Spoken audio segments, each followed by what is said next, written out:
মুহাম্মদ সাল্লাল্লাহু আলাইহি সাল্লাম উম্মতের জন্য তায়েফের ময়দানে রক্ত দিয়েছেন। মুহাম্মদ সাল্লাল্লাহু আলাইহি সাল্লামের এই উম্মতের জন্য দন্দন মুবারক শহীদ হয়েছে। মুহাম্মদ সাল্লাল্লাহু আলাইহি সাল্লামের এই উম্মতের জন্য লোহার মুকুট মাথার মধ্যে নেমে গিয়েছিল, রক্ত বেয়ে বেয়ে পড়েছিল।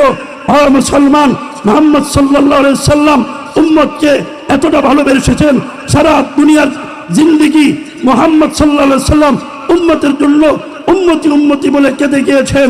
এখনো পর্যন্ত মদিনায় শুয়ে শুয়ে উম্মতি উম্মতি বলে কাঁদতেছে।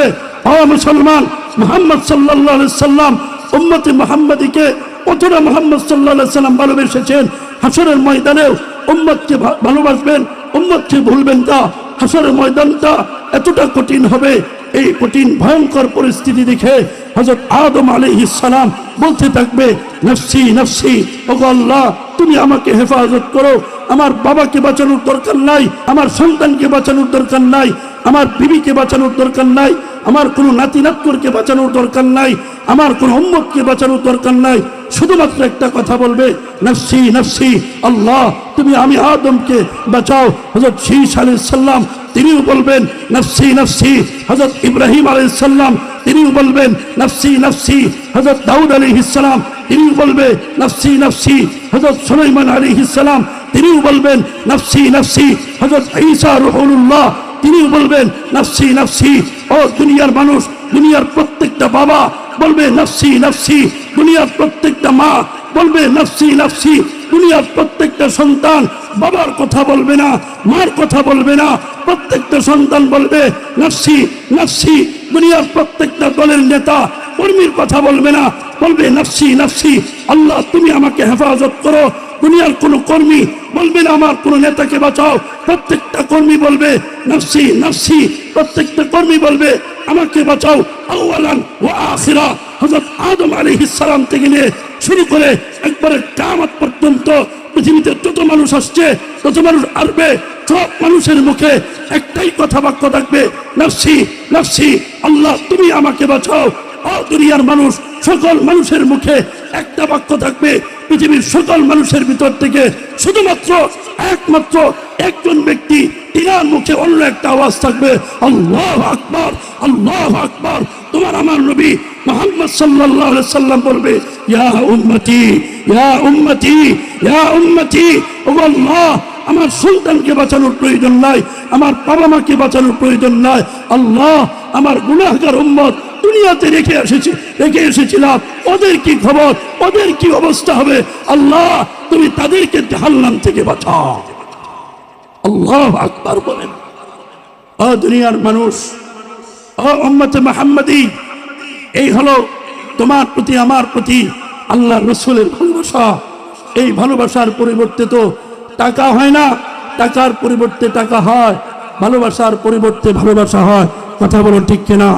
জীবনের পরিবর্তে জীবন হয়। আল্লাহ রাসূল আপনাকে আমাকে সর্বোচ্চ ভালোবেসেছেন, নিজের জীবনের চেয়ে বেশি ভালোবেসেছেন। এই ভালোবাসার পরিবর্তে রাসূল কি চায়? ভালোবাসা চায়। উম্মতে মুহাম্মাদি আপনাদেরকে জিজ্ঞাসা করতে চায়, যে রাসূল আমাদেরকে এই পরিমাণ ভালোবেসেছেন, সেই রাসূলুল্লাহর খাতমে নবুয়তকে নিয়ে টানাটানি করবে আর আমি মুসলমান হিসাবে বেঁচে থাকবো, তা হতে পারে না। কথা বলো ঠিক কিনা?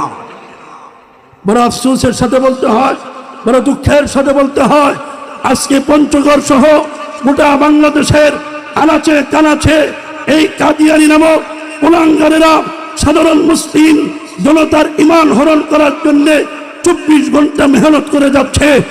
মুসলমান, প্রত্যেকটা আলেম সমাজের পক্ষ থেকে সরকারের কাছে দাবি থাকবে, প্রত্যেকটা তাওহীদি জনতার পক্ষ থেকে দাবি থাকবে, এবং প্রত্যেকেই ঐক্যবদ্ধ হতে হবে।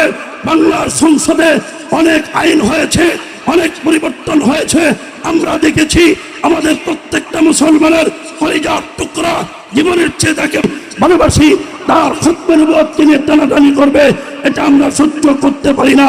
অনতি বিলম্বে প্রত্যেকটা মুসলমানের পক্ষ থেকে দাবি থাকবে, সংসদ থেকে কাদিয়ানীদেরকে কাফের ঘোষণা করা হোক। কথা বলুন ঠিক কিনা? যদি এই ঘোষণা করতে সরকার ব্যর্থ হয়, প্রত্যেকটা বিএনপির সদস্যকে বলবো, মুসলমান তুমি বিএনপি করতে পারো, কিন্তু তোমার পরিচয় বিএনপি না একজন মুসলমান। কথা বলুন ঠিক কিনা? প্রত্যেকটা জামাত ইসলামের লোকদেরকে বলবো, তুমি দল করতে পারো, কিন্তু তোমার পরিচয় একজন মুসলমান।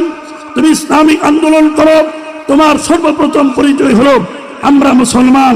মুসলমান থাকতে 16 কোটি মুসলমানের বীরে আল্লাহ রসুলের খতমে নবুয়ত কিনে টানাটানি করবে, হতে পারে না। এই বিষয়টা হতে দেওয়া হবে না। কথা বলুন ঠিক কিনা? এবং আমাদের প্রত্যেকের একটাই দাবি থাকবে, আগামীতে যারা সংসদে যাবে, সংসদ পরিচালনা করবে, তাদের কাছে বলতে চাই, তোমরা যারা সংসদে যাবে প্রত্যেকটা মুসলমানকে নাগরিকত্ব যে স্বাধীনতা দিবে, এই কথাগুলো আমরা অনেক শুনেছি। এই করবে সেই করবে অনেক শুনেছি। এই কথা পরে বলো, পরে শুনবো। এখন কথা একটাই থাকবে, যারা ক্ষমতার মসনদে যাবে, সংসদে গিয়ে সর্বপ্রথম বিল পাস করবে, আমার দেশে যারা কাদিয়ানি নামে পরিচিত আছে তাদেরকে কাফের ঘোষণা করতে হবে। কথা বলুন ঠিক কিনা? এটা হবে আমাদের প্রত্যেকটা মুসলমানের দাবি। প্রস্তুত আছে?